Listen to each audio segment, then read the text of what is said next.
Assalamualaikum warahmatullahi wabarakatuh. Perkenalkan, nama saya Mona Ramadan, Ketua dari kelompok 1 Manajemen Sumber Daya Manusia, dengan anggota Agustina Ayu Lestari dengan BP 20020001 dan Wulan Ramadhani dengan BP 20020002, dan saya sendiri Mona Ramadan dengan BP 20020005. Kami akan mempresentasikan hasil diskusi kami dengan judul Perencanaan Kompensasi. Kompensasi adalah segala sesuatu yang diterima karyawan atas balas jasa terhadap pekerjaan mereka. Kompensasi merupakan cara yang paling efektif untuk meningkatkan kualitas kerja, motivasi kerja, dan kepuasan karyawan.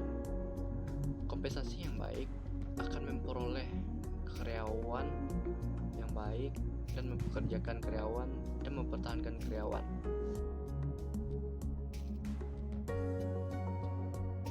Kompensasi memiliki dua jenis. Yang pertama, imbalan ekstrinsik yang berbentuk uang dan yang berbentuk benefit atau tunjangan. Imbalan intrinsik, imbalan yang tidak berbentuk fisik dan hanya dirasakan berupa kelangsungan pekerjaan, tanggung jawab, tantangan, dan jenjang karir yang jelas. Tujuan dan fungsi kompensasi. Tujuannya adalah memperoleh personalia yang kualitas yang diinginkan, mempertahankan karyawan yang ada sekarang, menjamin keadilan karyawan, menghargai perilaku yang diinginkan, dan mengendalikan biaya-biaya pengeluaran perusahaan, dan memenuhi peraturan-peraturan yang legal. Fungsinya adalah penggunaan SDM secara lebih efisien dan lebih efektif, mendorong stabilitas dan pertumbuhan ekonomi suatu perusahaan. Faktor-faktor yang mempengaruhi kompensasi. Yang pertama, produktivitas. Perusahaan apapun berkeinginan untuk memperoleh keuntungan. Keuntungan ini berupa material maupun non-material. Untuk itu, perusahaan harus mempertimbangkan produktivitas karyawannya dalam kontribusinya terhadap kontribusi perusahaan. Kedua, kemampuan untuk membayar. Pemberian kompensasi akan tergantung kepada kemampuan perusahaan untuk membayar. Ketiga, kesediaan untuk membayar. Kesediaan untuk membayar akan berpengaruh terhadap kebijaksanaan pemberian kompensasi kepada karyawannya. 4. Permintaan tenaga kerja. Banyak sedikitnya tenaga kerja di pasaran kerja akan mempengaruhi sistem pemberian kompensasi. Kelima, organisasi karyawan. Dengan adanya organisasi karyawan akan mempengaruhi kebijaksanaan pemberian kompensasi. Keenam, berbagai peraturan dan perundang-undangan. Dengan semakin banyak sistem pemerintahan, maka makin banyak pula sistem perundang-undangan, termasuk di bidang perburuhan atau ketenaga kerjaan. Aspek yang menjadi acuan berkaitan dengan perencanaan kompensasi antara lain: 1. Aspek legal atau hukum. Misalnya, tingkat upah minimum yang ditetapkan pemerintah, serikat pekerjaan, peraturan tentang ketenaga kerjaan, undang-undang perburuhan, etika-etika yang berlaku di masyarakat di mana perusahaan beroperasi. 2. Kebijakan perusahaan. Kebijakan kompensasi harus memberikan petunjuk mengenai pengambilan keputusan.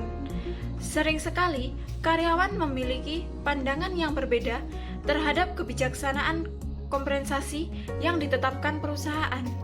3. Aspek keadilan. Perusahaan harus membuat daya tarik, memberi motivasi, dan mempertahankan karyawan yang kompeten. Perusahaan harus berupaya untuk menjunjung tinggi keadilan dalam pendistribusian kompensasi. Kasus kompensasi.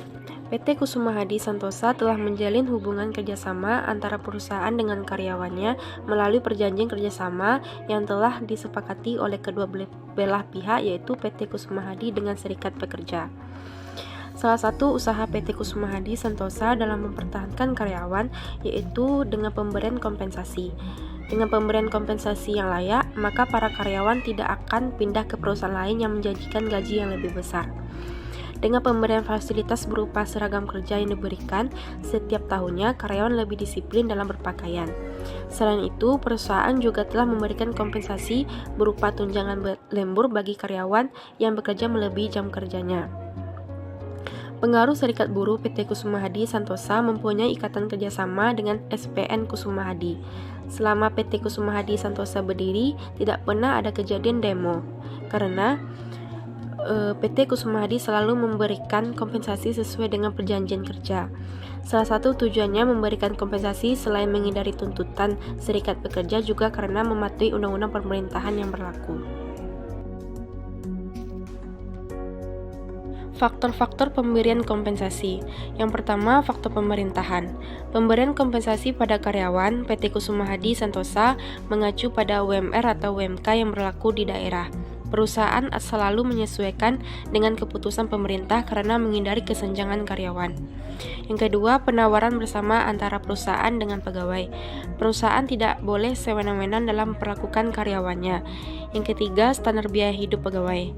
PT Kusuma Hadi Santosa tidak mempertimbangkan faktor standar biaya hidup karyawan. Hal ini mendatangkan rasa tidak adil antar karyawan. Yang keempat, ukuran perbandingan upah. PT Kusuma Hadi Santosa memberikan kompensasi pertimbangan faktor ukuran perbandingan upah. Azas pemberian kompensasi. Azas yang diterapkan PT Kusuma Hadi Santosa dalam pemberian upah dapat dilihat dari prestasi kerja, jabatan, masa kerja, dan jenis atau sifat kerja. Metode kompensasi.